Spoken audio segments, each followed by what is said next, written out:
we have these dialogue with the author programs once a month. And for the next 6 months, we're going to be featuring this SAGE Handbook of Social Construction. So we hope you join other dialogues in the coming months, but you'll be getting information on those. And Ken, I'm going to turn it over to you. So okay, Dan. Yeah, thank you. First of all, let me just say how exciting it is to see faces pop up on this screen I haven't seen in sometimes years. I wish there were hours and hours we could get together and discuss. Anyway, so here we are. I'm taking Mary's place, and I will really not be able to do it well. She is, for me, irreplaceable, and I'll do the best I can. She was the organizer or the editor of this section on research practices. And I did live with her through this, and so I'm pretty familiar with a lot of the things that were going on and the challenges that she had and she faced. I think one of the major issues is how to conceptualize research practices here when in fact there are enormous numbers of practices that have been affected by what I would look at as the constructionist dialogues more generally in the world. Practice which have been liberated in various areas, but which don't necessarily talk about constructionism. It's like watching what happened with logical empiricism giving rise to experiments, and after a while, empiricism as a cornerstone becomes background, and you just do experiments. And I think a lot of what happened within research practices was more indirectly affected by constructionist ideas and this sort of movement from philosophy of science to a social conception of science. So how to select out people who were in fact affected, but in fact understood the connection with constructionist ideas.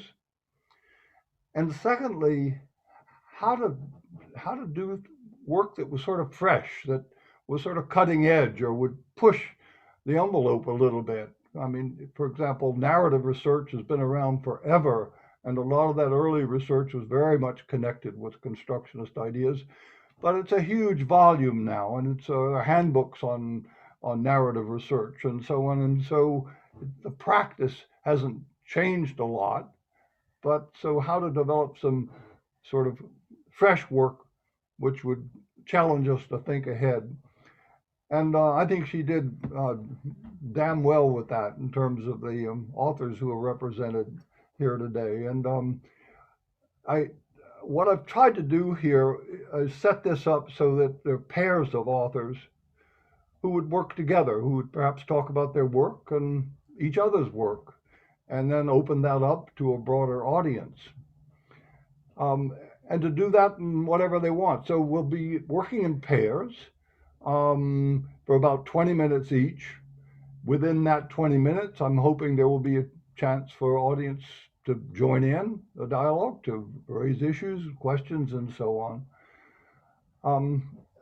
That's what's planned, and we never know these days whether plans will work out as we'd hoped.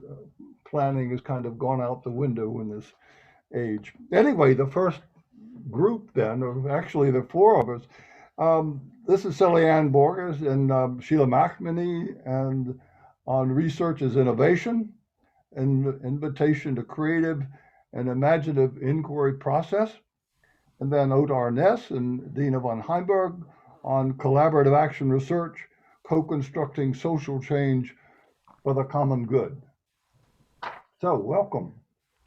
Thanks, Ken, and welcome to everybody. It's amazing to see all your faces, and someday we'll be together in real life time. So very briefly, Celiane and I just want to give the high points of this chapter in the limited time we have. And we're kind of motivated by a question, is traditional scientific research adequate for examining the social world? That was our starting place. And we are avoiding a good, bad, right, wrong idea. All research is useful, but we see research is a process of social transformation, and it's obviously a collaborative endeavor that creates new possibilities. So research in the social world, we argue, is less about what is and more about what might be. We use the word innovation here, research as innovation, because we see innovation as an act of conducting research that might point us in generative and useful directions, thereby creating possibilities. And so this approach of research as innovation requires us to be fluid in our method, maybe not stick to the method we thought we were going to use, but be willing to change and improvise, be sensitive to local features of the inquiry process, of course, to be collaborative and focused on process and pay attention to the nuance of each context. So I guess the final thing I would say before tossing it to Celiane is that research as innovation invites us to be reflexive. And in that reflexive stance, we have the possibility to rethink and re-narrate the phenomenon that we're examining. So Celiane, you want to pick it up? Yeah, thanks. So hello, everyone. And just continuing what Sheila is sharing about our chapter, we start with this theoretical articulation, connecting research and innovation, and then we go into offering some illustrations of research approaches and practices that invite innovation, thereby enhancing creativity and imagination in research processes. We bring three approaches named Imagineering, Arts-Based Research, and Appreciative Inquiry. And we discuss in our chapter some common elements that these three research approaches offer. Some of them are, common elements are that these approaches are participatory, process-oriented, and flexible, in the sense that understands research as an ongoing, unfolding process, opposed to relying on fixed methods to be followed rigidly, independently from the local context and from what is emerging. These approaches are also all-inclusive in the sense of inviting multiple voices to embrace the complexity and to make new combinations of understanding. For time constraints, we would like to share with you today to talk about the Imagineering approach. Imagineering is a design methodology inspired by complexity theory and systems thinking. And it's not just a research approach, but also a design approach for interventions in a variety of fields. This design approach is organized in phases that we call A, B, C, D, E, F. A for appreciating, B for breathing, C for creating, D for developing, E for enabling, and F for flourishing. So in each phase, we move in a non-linear way from understanding and appreciating the context into co-creating with those involved, enabling possible findings and solutions for the flourishing of an organization or a community.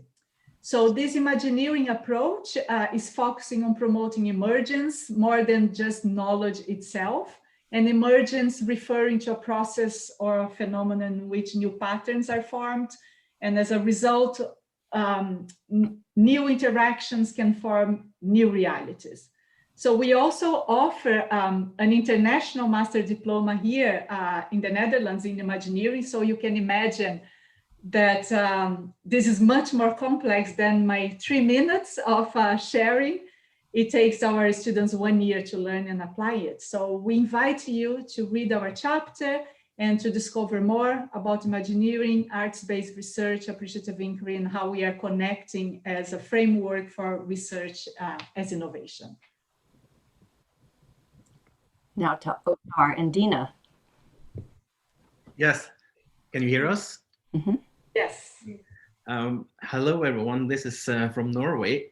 And, first of all, I would really like to say how inspired I was of reading your chapter, and not only about the what's and the incredible, inspiring theories you are laying out very easily to understand, but most how you show the examples and how the examples kind of open up doors for to understand, especially around how you use the creativity.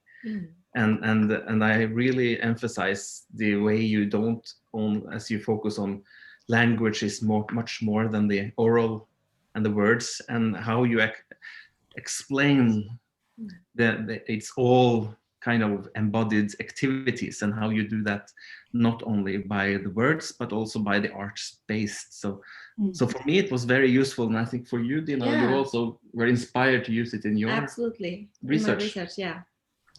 Great, thanks. Thank you. Yeah. So is it our Now chapter? tell us about your chapter. Yeah. Yes, our chapter. Okay. Yeah, so I think what you wrote in your chapter about how to use research as a generative process, and how to use research as a process of making social change and imagining a desired future is a good bridge to our chapter on collaborative action research and co-constructing social change for the common good.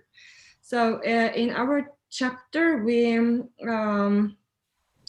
it's basically a response for this complex problems that we are now facing as a society, for ranging from local to global. The COVID-19 obviously is an example that we need to stand shoulder by shoulder as human beings and try to solve complex problems together.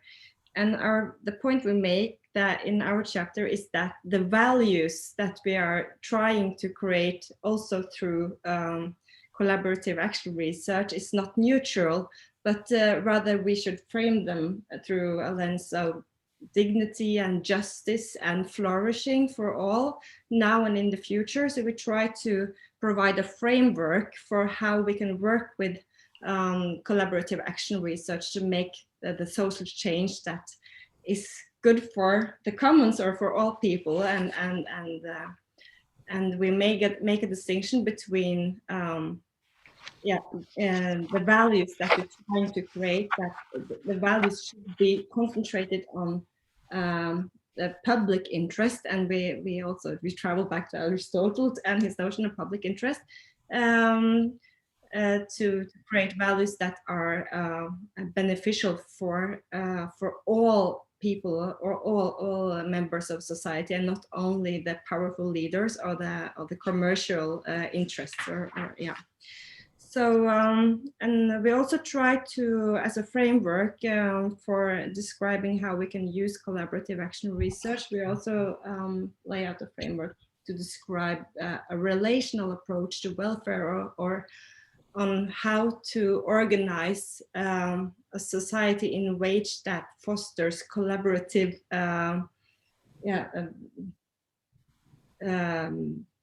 movements or processes for the common good. So Otto, you want to fill in? Yeah, just to add a small comment, which is important for us in addressing the UN Sustainability Development Goals. And what is important for us when we're talking about the common good is that one of the main issues that the UN SDG goals are going to address is leaving no one behind. So we kind of see that action research is a place to help by doing research and taking into account that people are active and there are marginalized voices and vulnerable living conditions, and how can those people be resources in co-creating a better future. So our stance here is also that the welfare and well-being for all, leaving no one behind, is the starting point for creating such a desired future, is by standing shoulder to shoulder in the community and making participation easy and natural and inviting, and also, of course, most importantly, inclusive. So so we hope you read the chapter and get some ideas from it. I really enjoyed your chapter very much, and I see it as a really good illustration of research as innovation. I particularly like the emphasis on sustainability and social justice, the way you position your idea about research in that realm, which is so important, and the need for citizen participation also. And I also appreciated your comment that this requires us, or participants, citizens, to have different relationships with institutions. And, you know, that couldn't be more important in this moment, I think. And also, I like the idea that of changing with, not changing for. So as researchers, you're not making the suggestions in collaborative action research, but actually with the participants. And finally, just one, I loved you used in the context of talking about human beings, you talked about human becomings. And I really loved that turn of phrase. It's a nice chapter. Thank you. Thank you. Yeah, I endorse everything that Sheila just said. And I just would add, I mean, I liked very much the entrance you guys give to the chapter, really put into context, you know, the need, take into account our fast changing world, the increasing complexity, the urge to embrace new formats. And then the way you guys offer the collaborative action research framework as a possible way to build capacity and to promote change in society was really nice.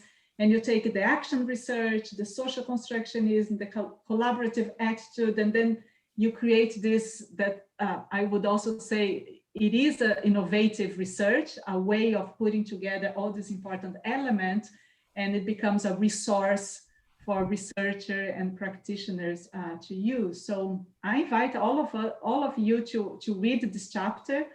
Congratulations, Otar and Dina. This is really beautiful and very inspiring to read your work. Thanks you. Thanks the same. And yours also. Thank you. Thank you. We can open this Sheila, up. I was going to say, Sheila, there's a question in the chat. I don't know if you can see the chat. But where is the question? Because there's a lot in the chat. It's just at the bottom. Okay, Like so the question is, how does working to social change values differ and complement research ethics applying to all qualitative research? Is this also about positioning yourself as researchers in a more transparent way? My answer would be affirmative to that, absolutely, that this is, you know, I wrote an article a few years ago talking about ethics as discursive potential, meaning, you know, ethical action, whether research or anything else, action is ethical when we multiply the possibilities for people to be in conversation and in interaction with each other. And I think that is what both of these chapters are talking about. That does raise the question of how you determine, I mean, given you're transparent about your ethics, what ethic do you look at as somehow, how do you decide on the ethic, given a multiplicity of a plurality of different positions? You think there's something about constructionism itself, which is implicitly ethical, that is, has its own ethic, or is there a choice to be made about how to engage broad ethical multiplicity within the world? How do you solve that problem, or how do you look at it?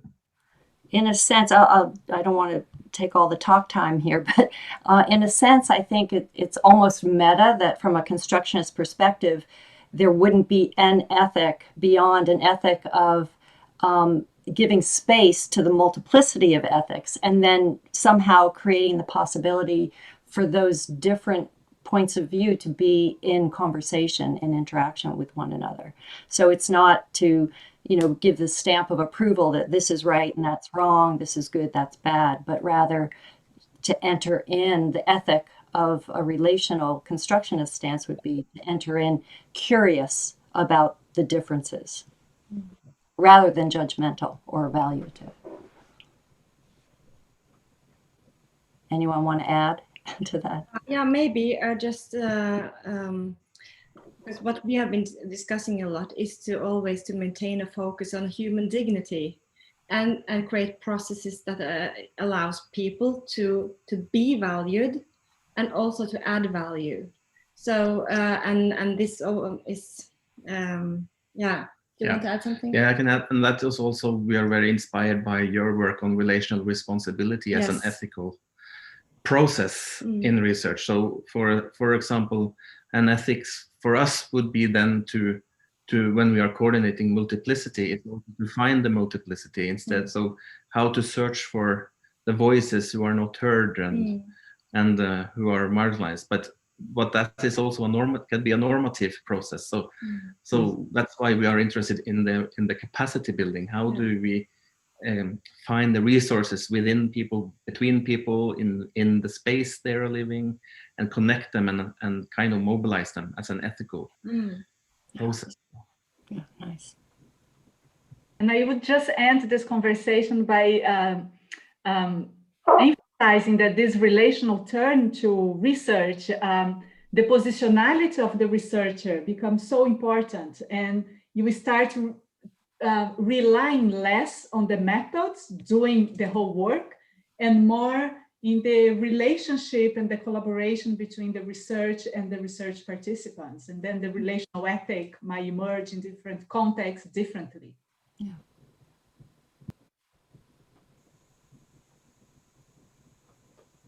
Anyone else want to chime in on this or another issue? Yeah, I want to ask a question. I was thinking about ethics as respecting or responding, to the people that you are working with and the context in which you are working. So being sensible both to the people and the context and responding to them. If you have a variety of people, then you would look for diversity. But in any case, that is, I think, sort of a basic, and I would like to hear you respond to that. I agree with you, Dora. I mean, I think that that's exactly what I was also saying, that, rather than presume that everybody has the same perspective or the same beliefs, you enter in expecting and anticipating diversity, difference, and even, hostile difference is possible.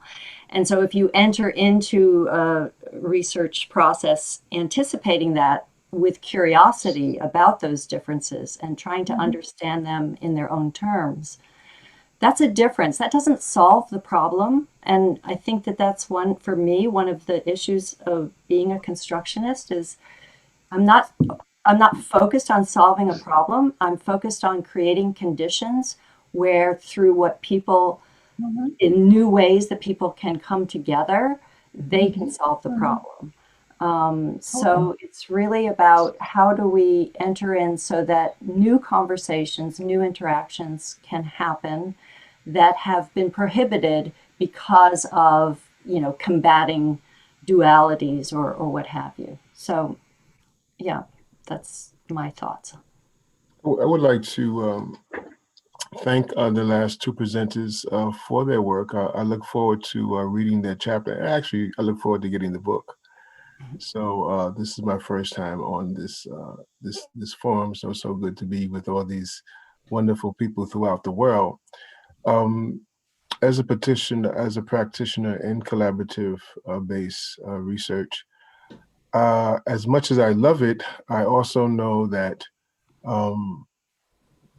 to have the research questions originating with the community certainly is primary.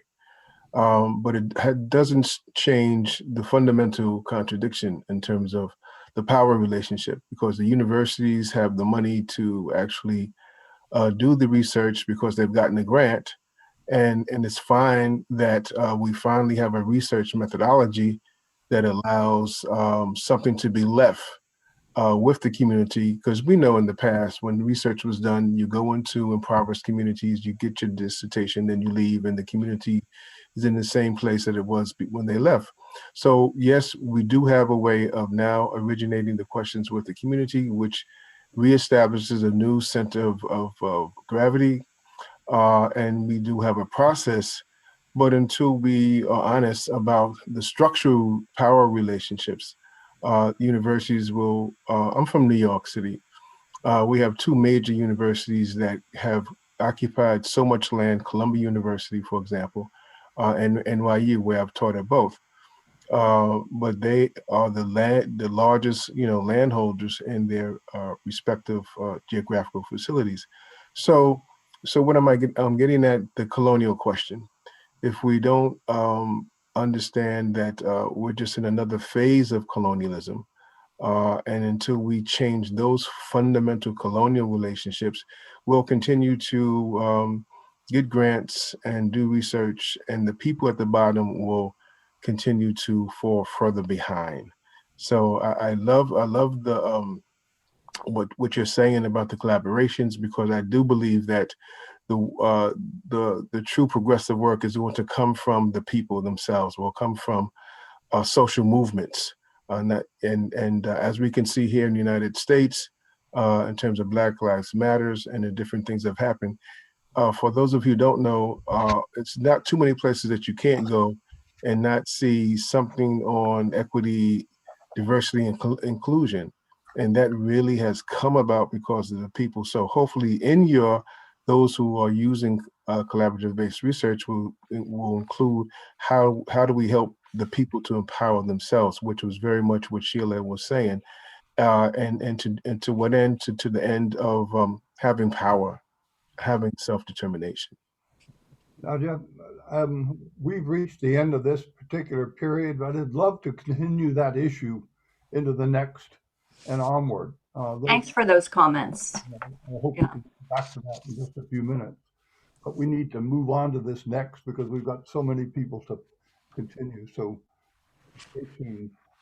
Yes, we've got Ken and Hillary up next. So thank you so much, Sheila, Celiane, Otar, and Dina. Yeah, so Hillary, I'd ask you to lead off, if you would, talking about your work in transformative action research. I'm very happy to do that, and I'm very happy to hold up this book and honor the work of Mary and everybody who's in it. You know, one of the great reasons to be part of a book is that you actually get it. They are so expensive, so it's been delightful to read it. Dawn, if I could share screen a little bit, that would be great. So I come to the book as an action researcher, which for me means knowing myself both as a social constructivist and a pragmatist. And as Ken was pointing out very, very early on, it is really important to make those things object to ourselves. Otherwise, we just kind of fall into the soup. But when we bring these things together, we do begin to pick up these questions that were just there, which is questions of power. How is the world going to change? So in the work that I've been doing, it goes back, in a way, it started in 1995 in meeting with Peter Reason. I'll just show a couple of slides. And we worked together to bring out various handbooks of action research. It's all about handbooks. And then more recently, bringing in Spanish speaking language. So in other words, just trying to bring this idea that we can work together with stakeholders to bring about change, the kinds of changes that they themselves desire, so that we kind of become a community. To put it simply, we become a community in doing that work. So at the heart of the work is these three spaces. The relational space is really what we've been talking about, and this really, I think, connects with Mary's feminist work and the relational work with Ken. But unless we know ourselves as relational beings, it's really very, very hard to move into productive relationship with one another. So that's having a relationship with oneself, but it's also enabling relationship with other people. to put it in less feeling terms, that also means mapping the systems of stakeholders, those who have power, and connecting and all of that kind of work.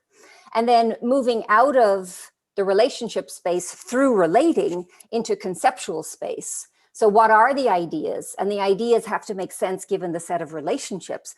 So, you know, normally academia has looked only at concepts.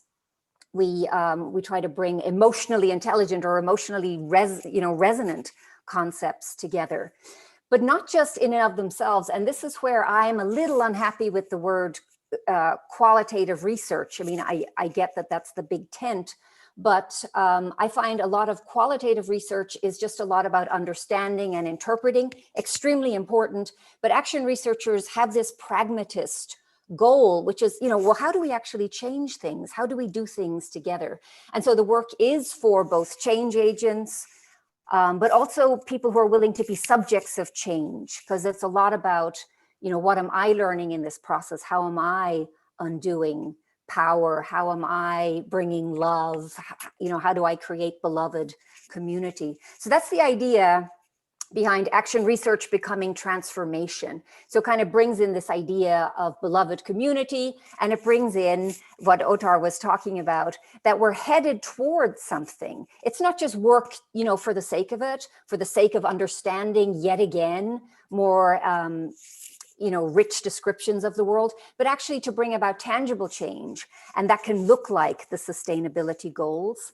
And so issues of power then become rather figural. We have inherited, I mean, they're just not that old, these feudal systems that were just being named as well. And we live inside of those. And the movement to circling, the movement to circle, to power with, that it's not just giving up power and becoming like idiot collaborators where we're all exhausting ourselves because, you know, some people are just good at some things and others good at other things, but creating community of power with, so that we can respond to what is essentially a very difficult time in history right now. Are we going to survive as a species is truly not clear. And how do we deal with these how do we reckon with social injustice in a way that there really is a kind of a we space? So the goal, if you will, of the action research community is to be a community. So a lot of the chapter then speaks to, okay, well, these are the grand ideas and they've been around for a few decades, and, you know, pragmatism's been around for 100 years. And I love the work of Mary Parker Follett and Jane Addams, who actually created community. How do we begin to do that ourselves in this world of you know, reaching out to one another as we can do electronically? And so if the action research world is one of developmental, it's participative, we also need to become an evolutionary cluster where we're supporting one another in this work, because it's just not so easy to do this work. And I wanted to, before turning over to Ken, maybe devote, I think there's a couple of minutes left in my space, for those so inclined to put in the chat, what are the fields that you feel most aligned with? Obviously, social constructivism is a big field, but I'd love us to know, what are the fields that each of us is deeply aligned with, such that the question into our space is, how do these fields begin to interconnect? And I can simply offer that in turning our journal of action research towards transformation, in having a community come together. We have gatherings and so on, but in trying to open up the windows and the doors of our sense of what is the field, it's helpful to know what are other fields and how do we interconnect in your terms, and in our terms. Of course, the Taos community is an enormously important one. So if people would turn to the chat, maybe just taking a moment, what do you call the field that you are most operating in? Mine is participative consciousness.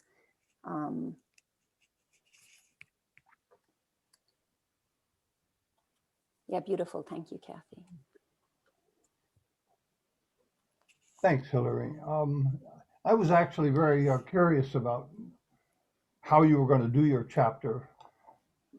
again, action research has been around for a long, long time. I hadn't not felt very much that it had changed enormously in sort of 20 or 30 years. Then you came along with the handbooks and opened up a space where a lot of things could be looked at within those terms. I thought that was really quite wonderful. But then how did you see it in particular? And that was really sort of an eye-opener for me in the way you did that. In two respects. One is, it's not just the sort of the experimental movement of transformation of the future that counted for you, but you opened up this whole space of the relational, which is not only the relational space within the doing, that is the people who were doing that work, but the relational space with those outside, the relational space within which that whole research took place. It just opened up a whole set of questions and issues for me, which were quite new in that setting.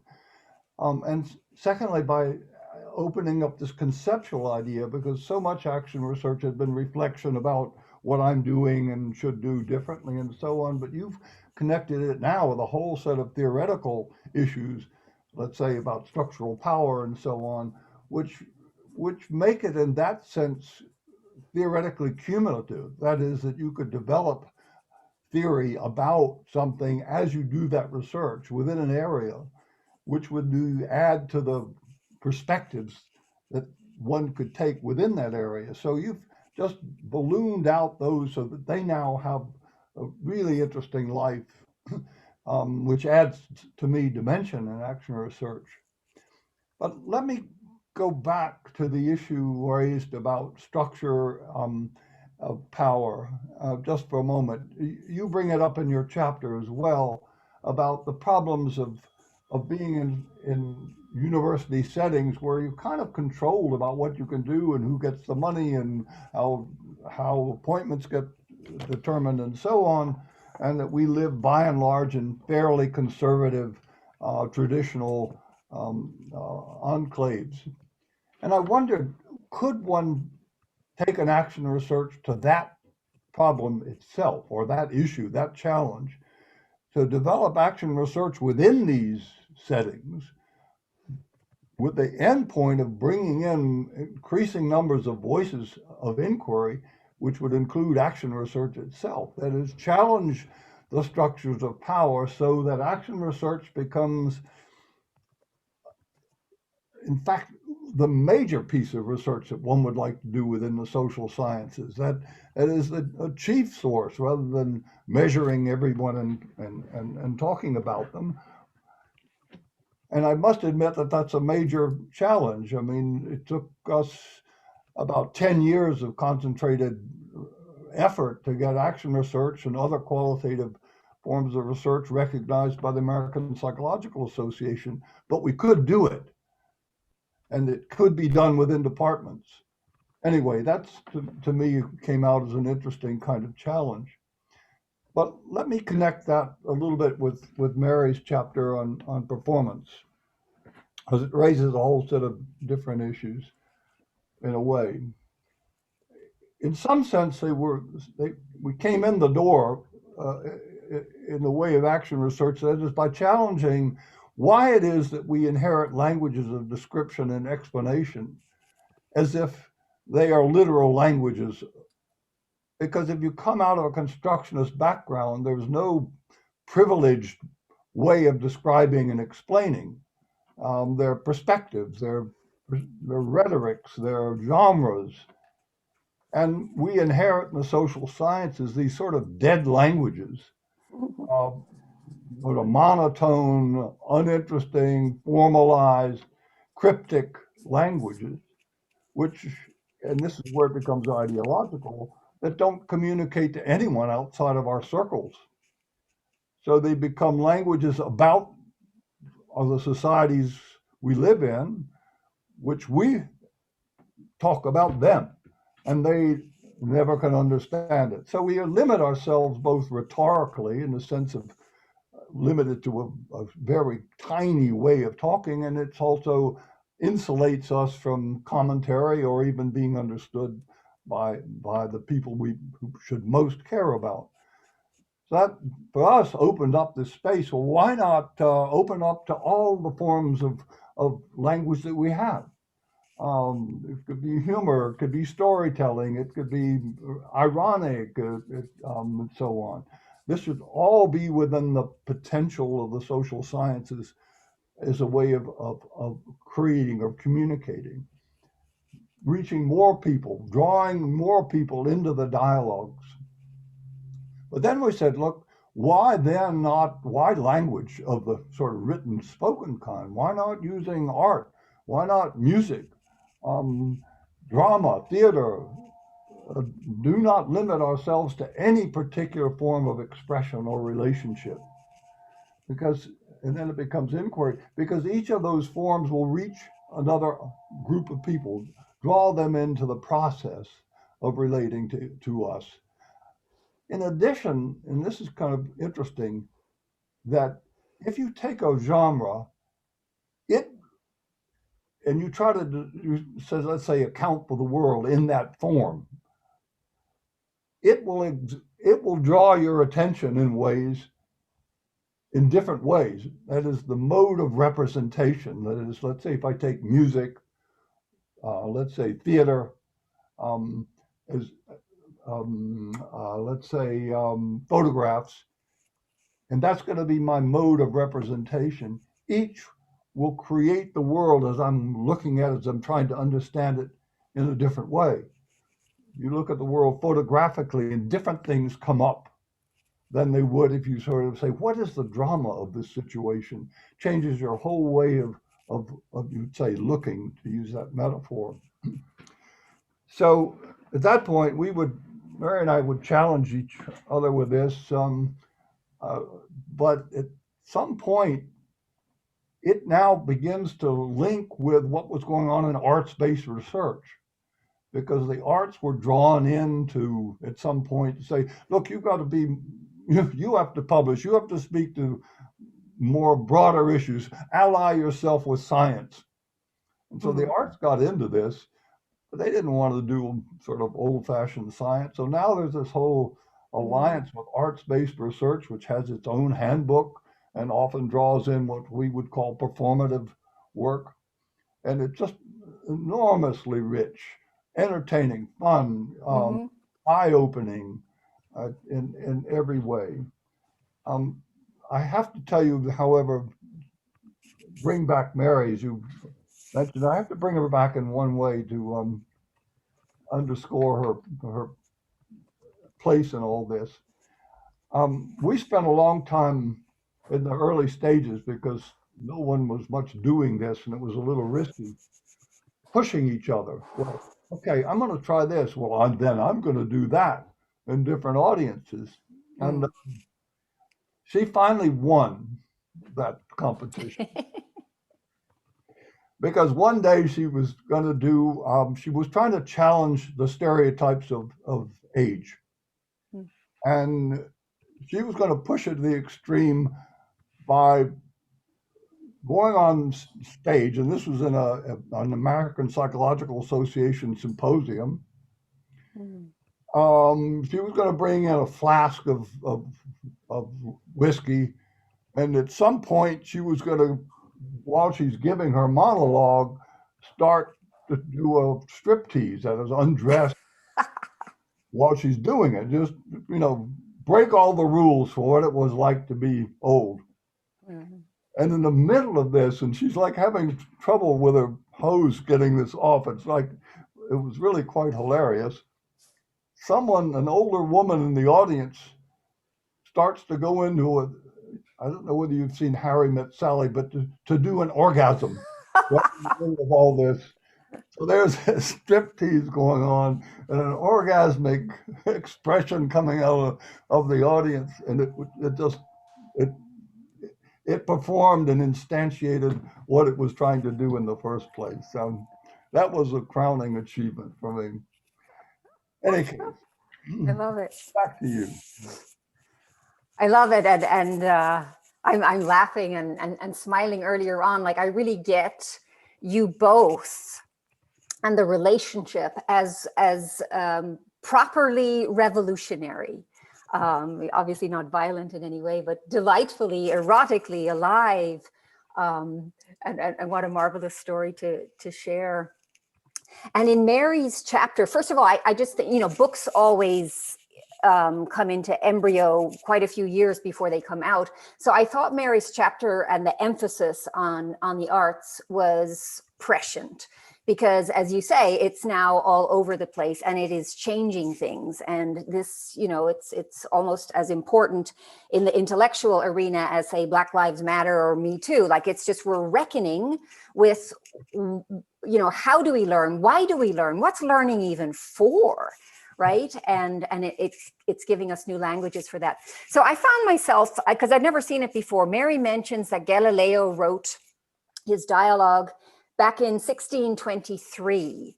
And so that, we're like 300 years in this stranglehold, in a way.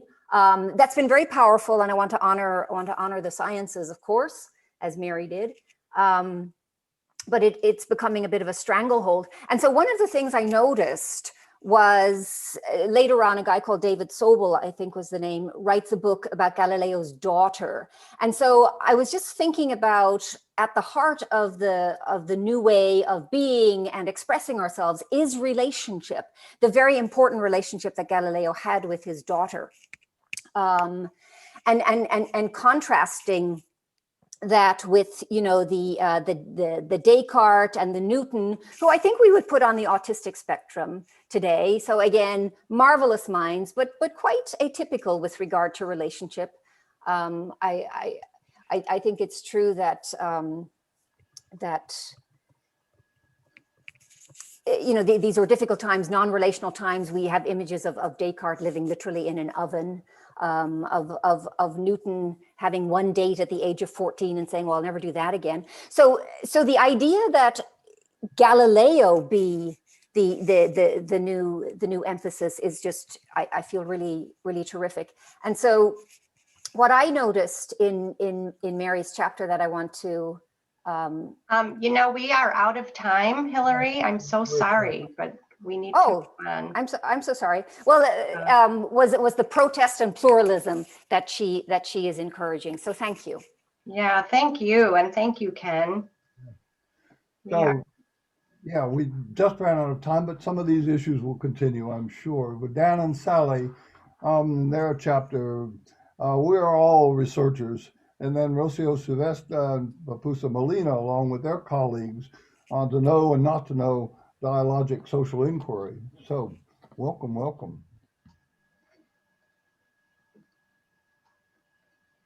Hi, everybody. It's nice to be with you, and we're happy to be here. I don't think we can top Ken's story about Mary. I don't think there are any stories about Mary that any of us can top. So fantastic.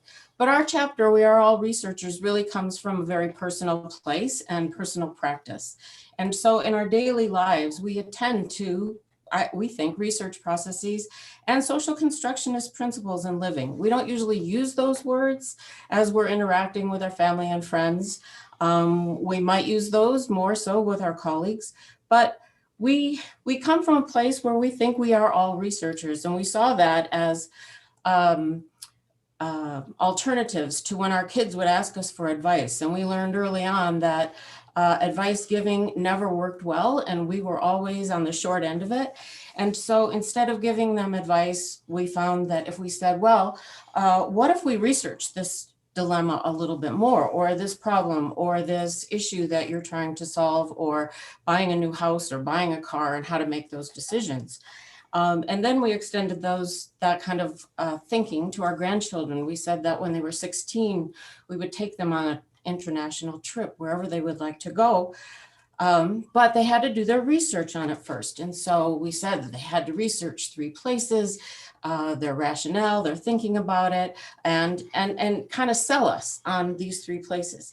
And then this is not very researchy, but I'm the one who gets to decide where we go. And we'll pick that up when we can travel again. And we also found that we were using research ideas with our clients and asking them to research, or we would research. So this whole thing about it being as part of our daily practice, it also seemed to be a nice answer and follow-up to the comment of, I don't know. So I just wanted to say that this really started from a very personal place. And one of the themes of our chapter was to reclaim research from the experts of research. We wanted to make the point that everybody is already doing research in their own way, in their own context, but the experts of the world have taken it over. They've controlled the language. They've said what's in and what's out. So our chapter is to try to make the case that each of us has that ability to be a researcher, despite all the terminology and books and textbooks and courses about research. We're trying to take it back. And a second point that I'd like to highlight too in our chapter is that we understand, as a consequence of this, that research is more about how to go forward in life rather than to produce culminating answers. So one of the strategies of research traditionally has been to find out about the world, the way it is, the way it operates. But we adopt more of a position that research is something that just helps us go forward, to go on. What's the next step? How does this inform us to move? And we feel that these are more pragmatic ways in which research, as done across the world, amongst all people, all the time, every day, operates.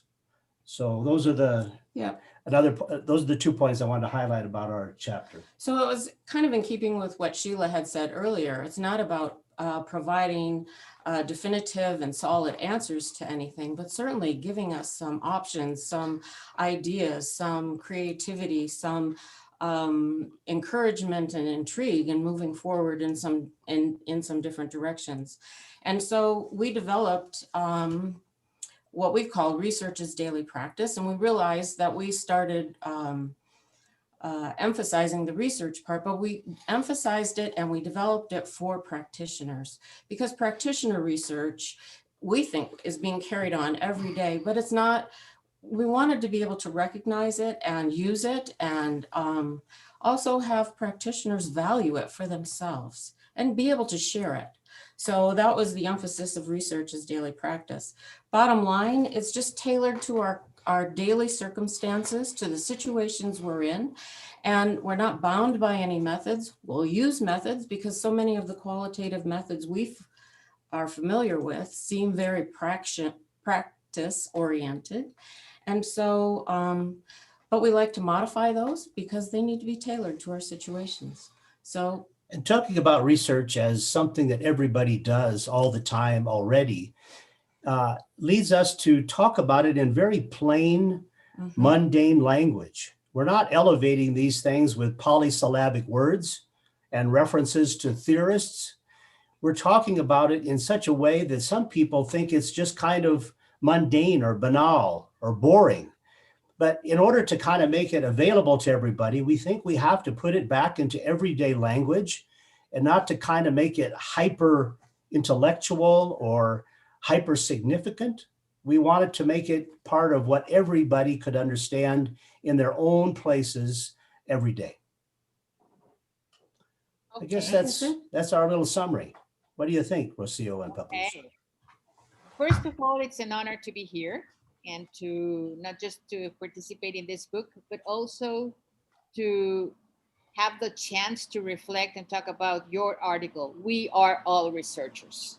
And that makes me think on how you come to Cannon Hill many times in Mexico, you do classes, you talk with our students, and it's like everyday practice. You are always researching in what you are talking and having relations with the others.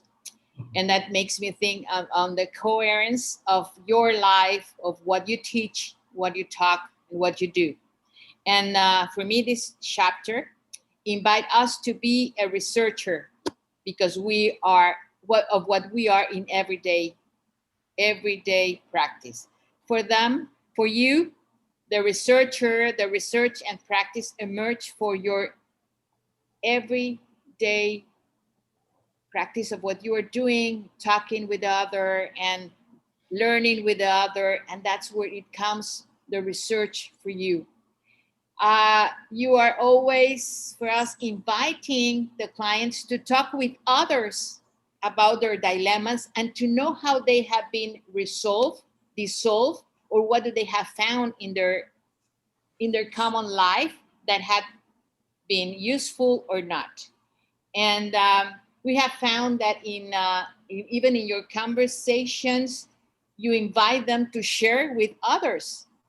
And that's an idea of creating new networks with others and to talk about what they have been suffering or a dilemma. And all the time you are inviting everyone to talk with the other.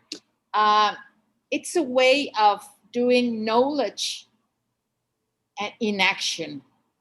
And that means that we are trying to do all the time learning with the other. And that for us had been very, very important, because when we work with our students, that's the way we try to do our work with them.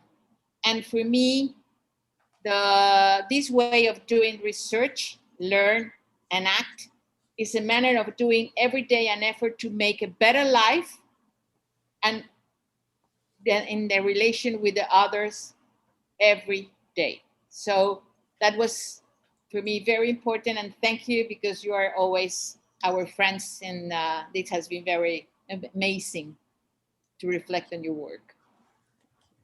Papus.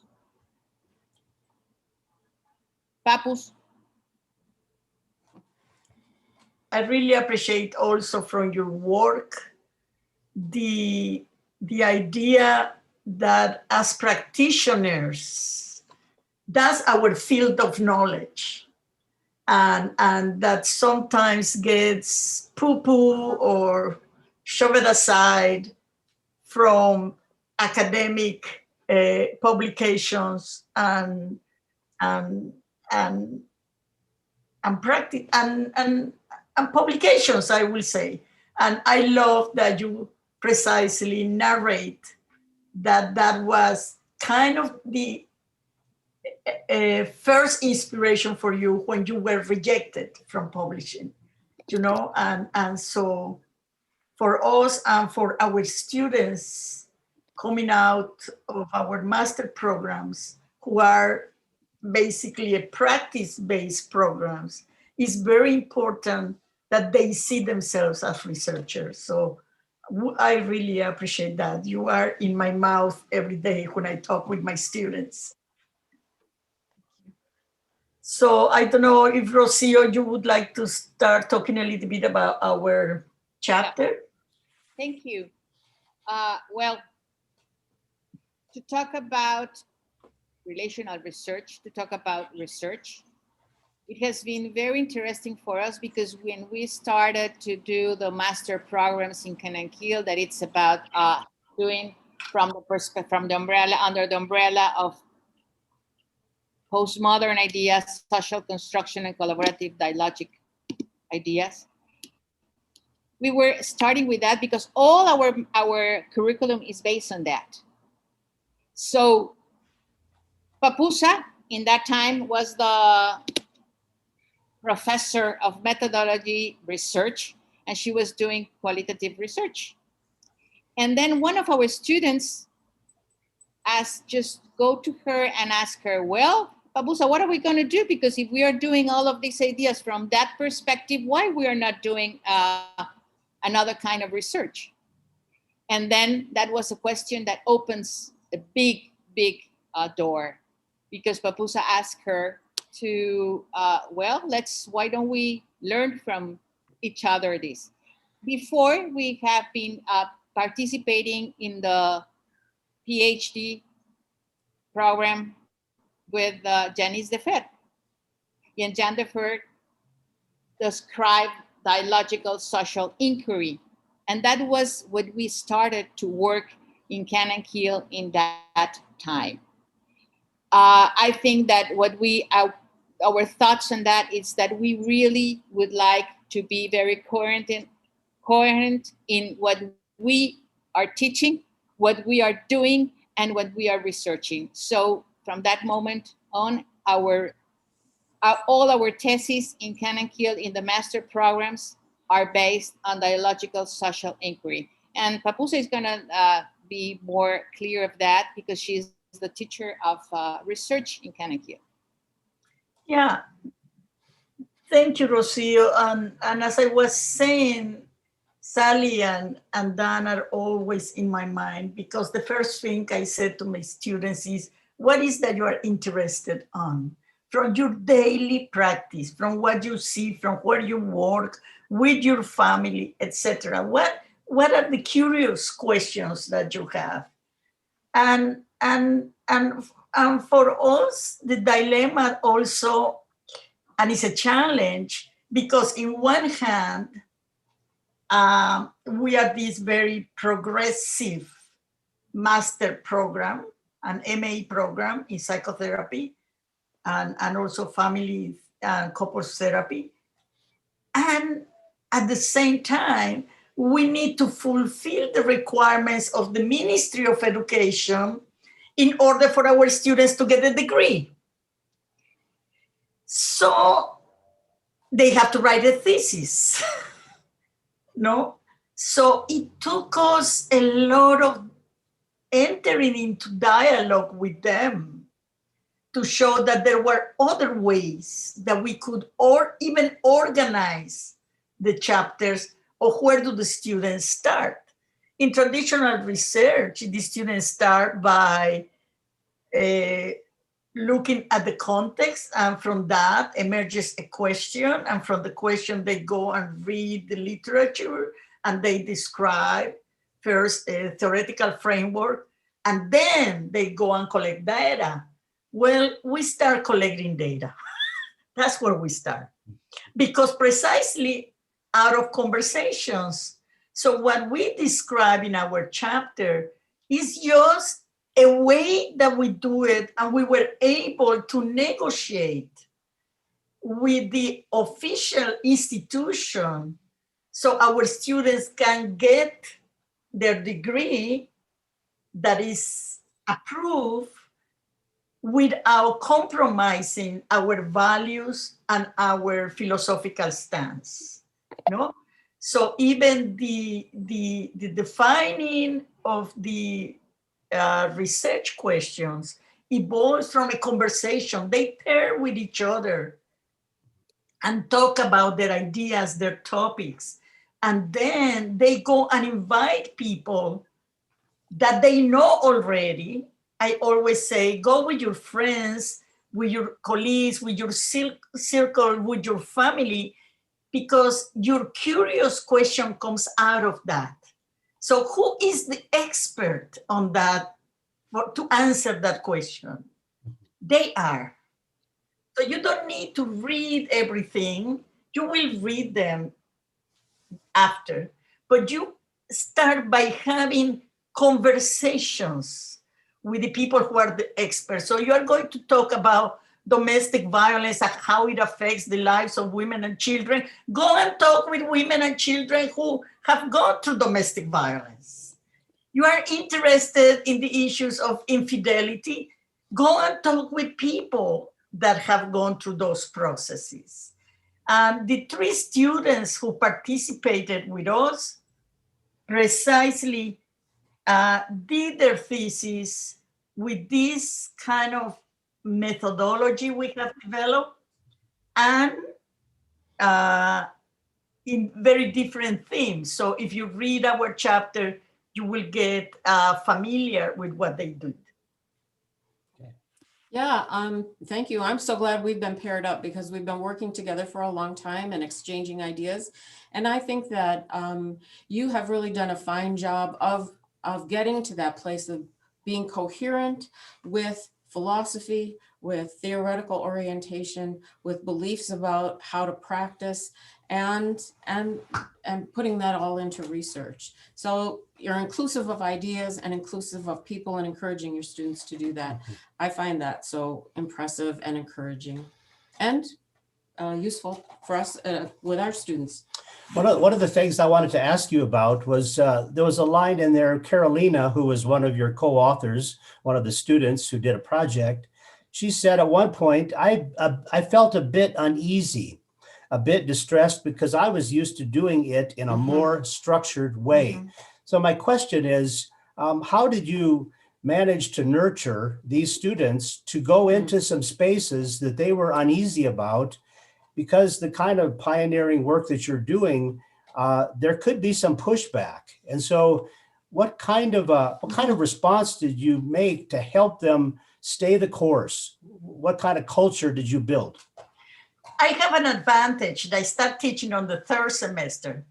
So they have already 2 semesters with Rocio, with all the bases of therapy from a perspective of collaborative and dialogic practices. They have social constructionist approach. So Rocio kind of deals with a lot of these, but sometimes there's the same thing that for the psychologists, the first time that you tell them there's not a method to do therapy. Would you say that, Rocio? Yeah, I was thinking on that they have already 2 semesters before when they are emerging in social construction ideas and all of these ideas. So when they arrive there, it is like, well, what I'm going to do with research, what I'm going to do with this thesis, but it's less the shock they have if they were just starting from the first semester. Thank you so much. We really got to move to the lesson. This is fascinating. Yeah, thank you. Give space to the final 2, this last 2 chapters will take us into a new world, I promise you. So, Gail Simon and Leah Salter on transmaterial worlding, and Tanya Mudry and Tom Strong on sociomaterial practices. And this should be exciting. Hello, everybody. I'm Gail, and Leah will will follow up in the next part of our talk about our chapter with some examples about how one can use some of these research theories, if you like. I think maybe it's important to say that Leah and I are both systemic social constructionist therapists, and we teach on a doctorate for systemic and relationally reflexive practitioners.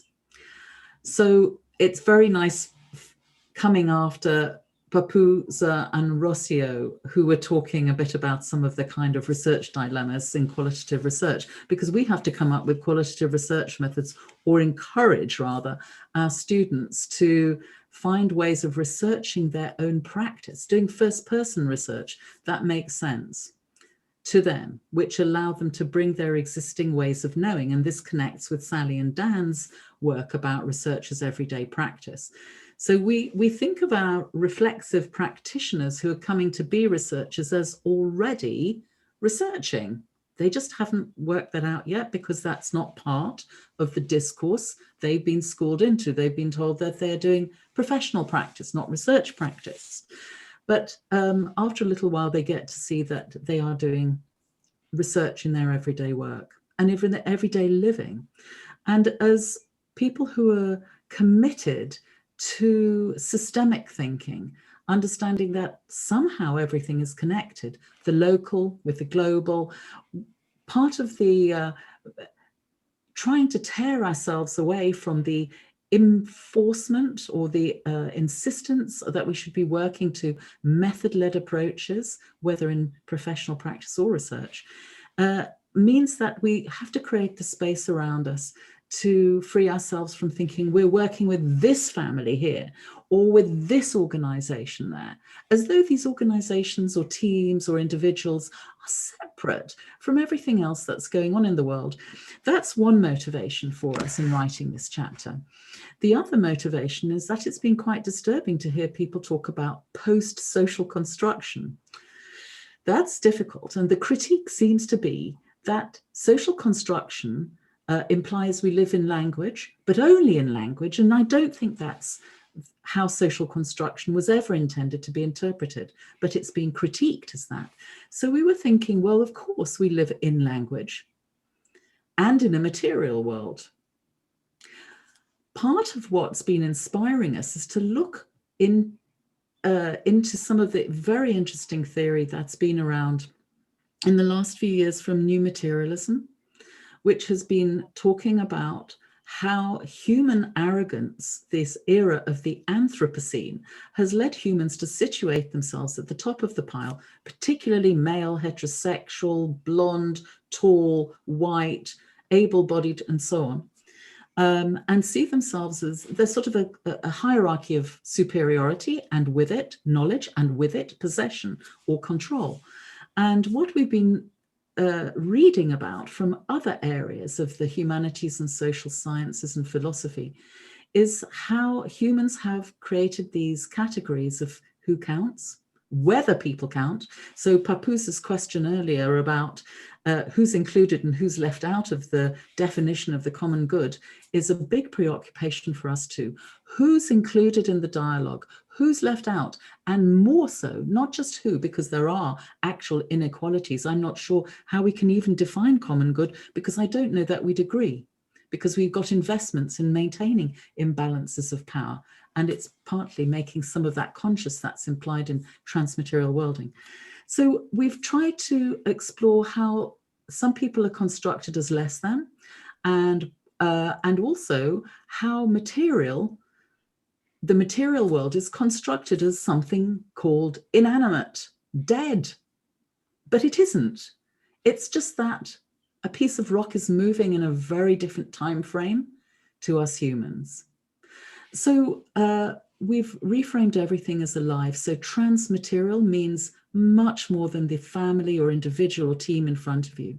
There are many contexts in play, whether they're economic or material, whether they're considered relevant or not, they are present. So how do we include other material elements, other material beings, other voices, other communities in our conversations, so that we're not duping ourselves that there is this single system in front of us with whom we're working. So we're reframing the social in social construction as inclusive of all material elements in the world, human and non-human. And we're thinking about how we co-inhabit this planet, not just inhabit it, not cohabit in it, but to really try and foreground the ethics of relational responsibilities. Yeah, that's enough on that for now. It gives you a bit of a flavor. I think just is by way of introducing what Leah's going to talk about, we find that the rich history of systemic questions and understanding interrelationalities within systems, between elements in the world, that there are always connections there, and that systemic questions give social constructionism legs, if you like. And worlding, just to say worlding is a term borrowed from Karen Barad, who wrote the book Meeting the Universe Halfway, something like that. Can't remember what it was called. But she talks about worlding as a process of becoming through doing, through learning as we go. So transmaterial worlding is trying to get us to think beyond the human system and to understand that learning and knowledge is not something that's finalized or arrived at, but is in motion and is fluid. Leah. Thanks, Gail. And just to say, it's great to be here, and it's great to be part of this book, and also great to be with Tanya and Tom here, because I think there are some connections there in terms of that appreciation for systemic questions that I suspect Tanya and Tom might talk about as well. But yeah, just to pick up on what you were saying, Gail, transmaterial worlding, it's a way for us to conceptualize systemic social constructionist research and practice as being, and research and practice in the same way that that Sally and Dan have talked about it as everyday practice, about being driven by concern, and that concern is about human concern, and it's a concern for our ecology, our environment, the world around us. So we're framing not just the social in social constructionism, but the social in social justice as being that kind of, much more kind of inclusive way of us seeing the world. So yeah, I guess when we think about, when we research human life, we can't see human life as separate from what's around it, from what's around us. So we're thinking about transmaterial world in questions as helping us to kind of inquire into our world. And we're concerned about how some truths are privileged over others. And the how in that question and the how in all questions is really important. It's, it's not neutral. It's not a neutral kind of question. It's how we integrate our concern for who and what counts. So I just wanted to offer some example of transmaterial questions. And they go like these are in the chapter. So how can we show what matters, how it matters, and to whom it matters? How can we show others what is being constructed, how and with whom? How can we use our understanding of communication to show how relations in the world are being created? So transmaterial kind of addresses this, and as Gail said, the world in refers to us as a kind of a process of intra-becoming within and between species and matter. Yeah, I think that's us. So it's nice to hear mountains talk, Leah, isn't it? When you start to bring them into the conversation, mountains and glaciers and pavements and walls, corridors, all manner of, and not just objects, but sometimes lost peoples, lost objects, and not just lost, actually, eradicated. We have to always remember there are power issues in play. Yeah, I'm really conscious of time. I was going to give a kind of example from my current practice, but we're super short on time. So I think we should hand over to Tanya and Tom with appreciation. Great. It's great to be here with everybody, and wanted to briefly say that what we wanted to look at is how research and practice come together.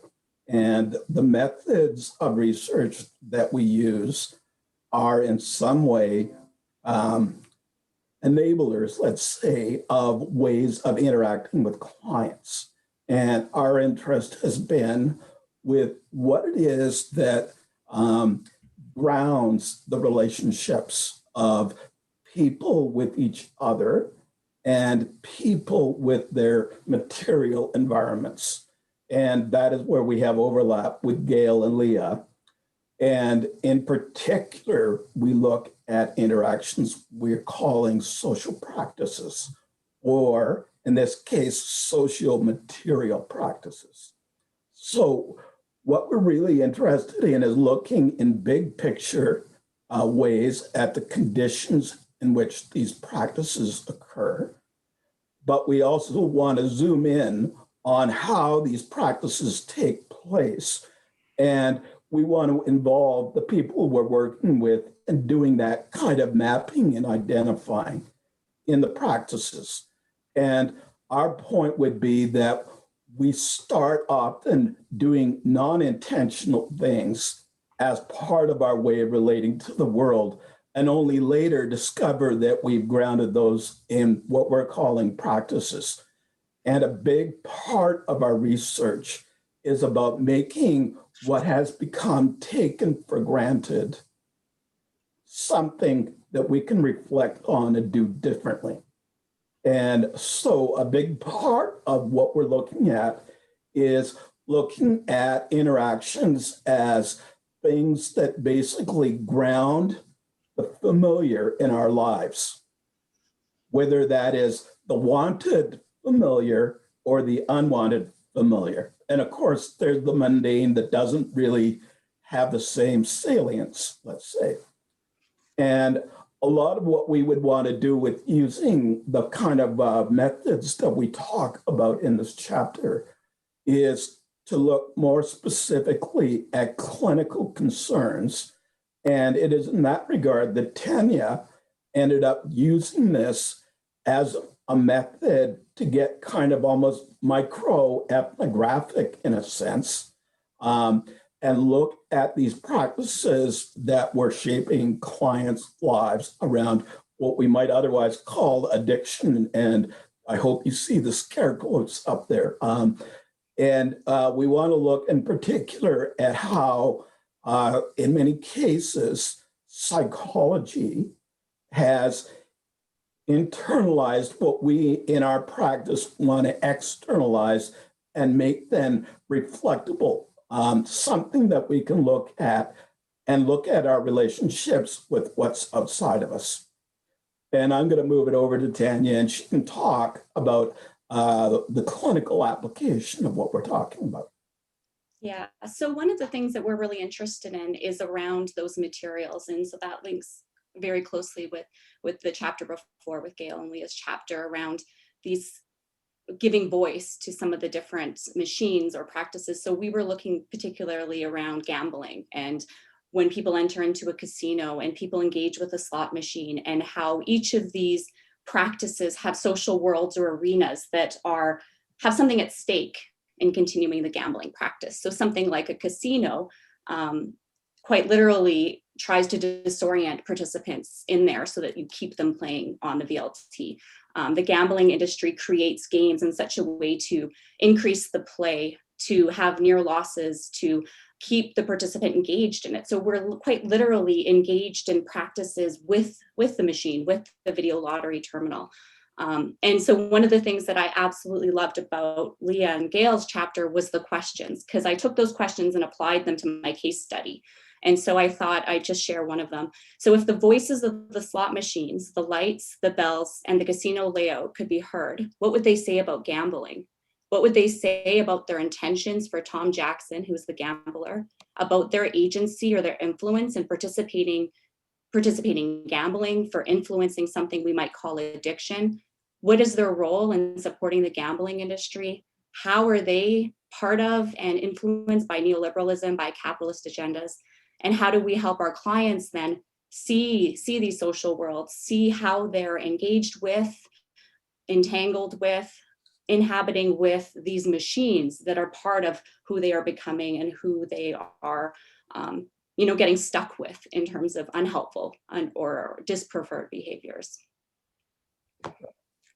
And a lot of what we do involves using maps and using something called situational analysis, which allows the researcher to be creative with maps, to go and zoom out and look at influences. And you'll see examples of this in our chapter, to look at broader kind of contextual and other influences, and then to zoom right in on where it is that there are particular practices that ground a sense of the unwanted familiar in a person's life. And our job, as we see it, is to engage clients and co-researchers in this mapping exercise and identifying exercise in ways that are meant to be liberatory in that kind of way. I don't know if you want to add anything, Tanya, to I think that the mapping is really helpful to sort of make explicit that which is maybe implicit or taken for granted or gone without notice, and so can be used in research practices as well as clinical practice. And we've written an article about how to use mapping in counseling practice as well, and working with our clients beside them to research together, similar to some of the conversations we've had earlier today. Right. And I really appreciated Gail and Leah's chapter. The overlaps are obvious in that we're looking at connections to the material world. And I really like Tanya, the way in which you creatively use the questions that that basically drew on people like Carl Tom and Michael White, and the idea of questions as interventions in research is something very central to how we think. And we have, Tanya and I both worked with Carl Tom, and that was a part of the work that we did. So yeah. It's a really, I love so go on, Leah. how you applied, Tanya, how you applied the questions from our chapter into your, directly into your practice and your research, and that's really exciting. And I really appreciated in your chapter the emphasis on the kind of back and forth interaction, and I was thinking as co-writers of a chapter, I'm imagining you had a similar experience, Tom and Tanya, that was very much in process in terms of writing the chapter. We're in this kind of back and forth interaction, and we're creating stuff that comes from our practices, from our multiple practices, and from our multiple ways of being in the world and creating our worlds. So it's the maps I found incredibly useful, and I really see how they are useful not just as a research practice, but also as useful for practitioners, to encourage practitioners to be mapping out the many parts of people's worlds, the many contexts that they're in. And I also loved how you factored in the technological world as well as the economic worlds in which we're living. That just all feels very real, very important, and not current. Yeah. Unfortunately, we have to bring this to a close, and I really hate it. It's like each of these discussions, I feel like they're firecrackers going off, and we would just love to take these forward. That it's so rich, the discussions today. I invite you, by the way, to look at the chats, what's happened there, because there's some really interesting things going on. People have raised interesting issues that are really quite revolutionary in a sense. Dawn has also indicated there's a possibility for continuing chats on the Taos website. And I dare say, if you're like me, this is going to furnish fuel for numerous conversations to come. It's been a great day, and I appreciate all of you who presented, those of you who've been here to generate the significance of this and joined in. So thank you so much, and thank you, Dawn. Yeah, thank you. Thank you to all our authors. Just a wonderful chapter in this important book, and we're so glad that you had an opportunity to share your work here. This has been recorded. I will make the recording available on our Taos Institute learning platform, which is ning.com. I put the link in the chat, and that page is dedicated to this whole series of dialogues with the authors that we're doing between now and June. So after this call, everyone is invited to go and get signed up for that website. It's free. It's just our learning community space, and we have a space there for online conversation. And I know a lot of you in the chat had questions or ideas. So build upon each other's ideas by going to that space and engaging with each other online. So we offer that, and thank you so much for being here. We will see you at our February dialogue for the next section of the book, which is Dan and Sally will be coordinating that one. So thank you so much to everyone.